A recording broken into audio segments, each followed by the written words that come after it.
Good afternoon. This is the World News on Al-IyamoyeTv and radio. I am Modupe Akinyosoye. Here are the top stories. Pastor Bakari asked President Tinubu to go after those who plundered Nigeria's wealth. National Judicial Council dismisses letter on transfer of judicial powers to state governors. In business, transportation costs increased by 98 in 1 month. On foreign scene, Niger junta expresses readiness for dialogue over coup. In sports, Chelsea, Liverpool share points in Fiesta Premier League clash. Details of this and more coming up shortly. Welcome back. Now the news in details. The overseer of the Citadel Global Community Church, Pastor Tunde Bakari, has asked President Bola Tinubu to go after organizations and other individuals who plundered trillions of naira for petrol subsidy. In his Sunday sermon, Bakari urged the president to ensure that indicted private organizations and individuals are made to face the full wrath of justice for siphoning public funds, public funds. The cleric said economic reforms planned to better the lives of the masses may amount to futility if there is no economic justice. Bakari also urged President Tinubu not to make the suspended CBN governor, Godwin Emefiele, a scapegoat, noting that it could not have acted alone. Meanwhile, the National Secretary of the All Progressives Congress, APC, Senator Ajibola Bashir, has questioned the competence of Pastor Tunde Bakari to criticize key economic decisions by President Bola Tinubu.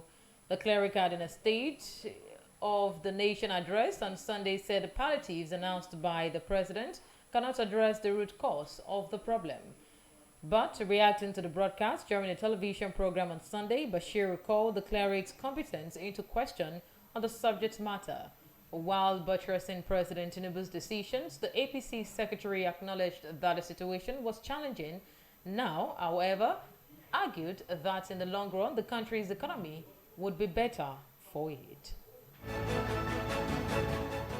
The People's Democratic Party (PDP) has criticized President Bola Tinubu for planning to wage war against the Niger military junta for toppling the government of President Mohamed Bazoum.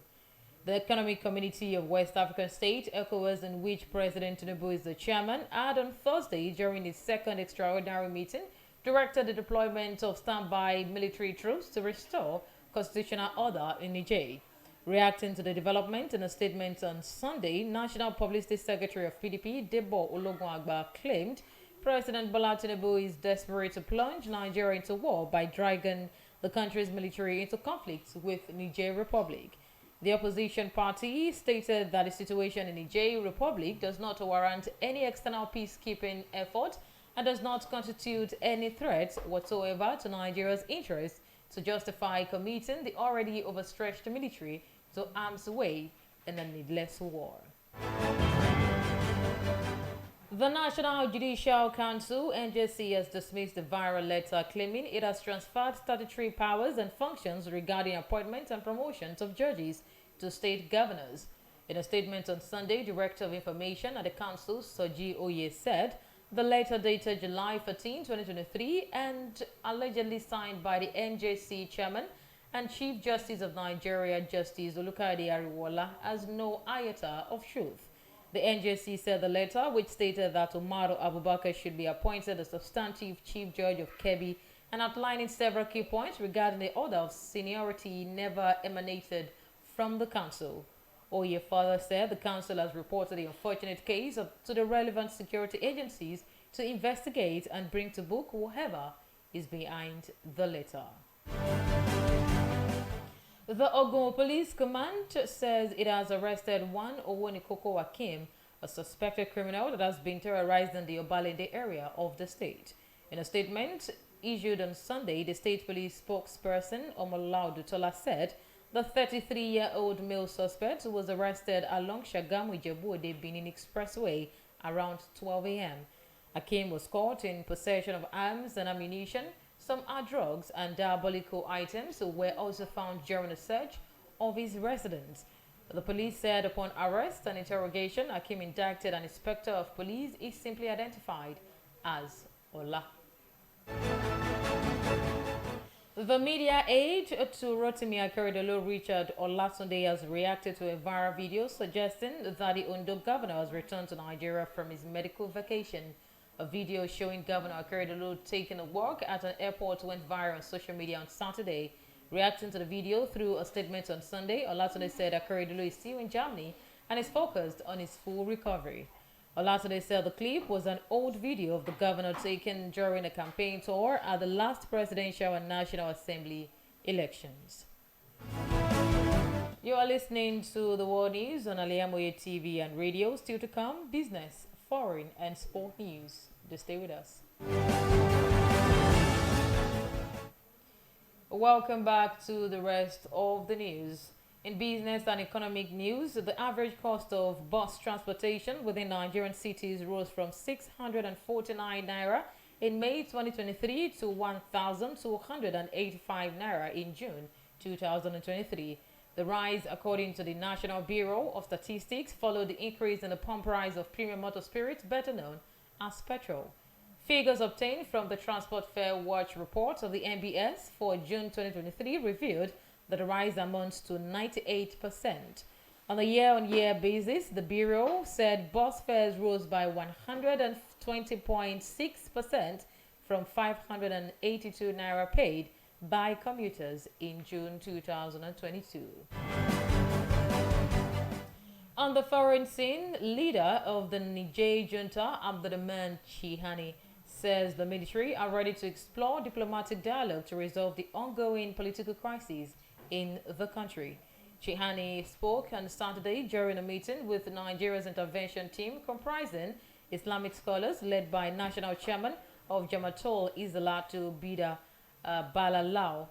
In a statement issued by Lau on Sunday, the Islamic scholars and the coup leaders' discussions resolved around several issues, including the demand by ECOWAS for the reinstatement of democratically elected President Mohamed Bazoum.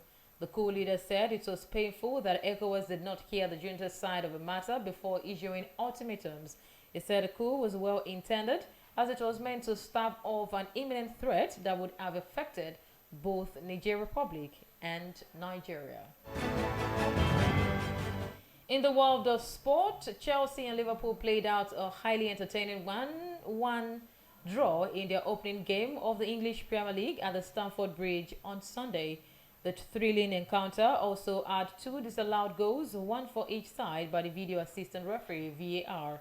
Luis Diaz put Liverpool ahead in the 18th minute from Mohamed Salah's exquisite through ball. Chelsea newly signed French defender Disasi got Chelsea back into the game when he struck out a boot to divert Ben Chilwell's header into the net on 39 minutes. Elsewhere, Tottenham relinquished the lead before fighting back to claim a point with a 2-2 draw at Brentford. To end the world news, a quick recap of the major stories. We reported that Pastor Bakari asked President Tinubu to go after those who plundered Nigeria's wealth. National Judicial Council dismissed letter on transfer of judicial powers to state governors. In business, we reported that transportation costs increased by 98 in 1 month. On the foreign scene, Niger junta expressed readiness for dialogue over coup. And in sports, we told you that Chelsea, Liverpool shared points in Fiesta Premier League clash. The World News was edited and produced by Tawheed Abidat. For more news and updates, you can follow us on our social media platform, Facebook, www.facebook.com/Al-IyamoyeTV radio, on Twitter at Al-Iyamoye_TV, and on Instagram at Al-IyamoyeTV. You can also stream live by logging on to our website, www.Al-IyamoyeTV radio. Thank you so much for listening. My name is Modupe Akinyosoye. Good afternoon.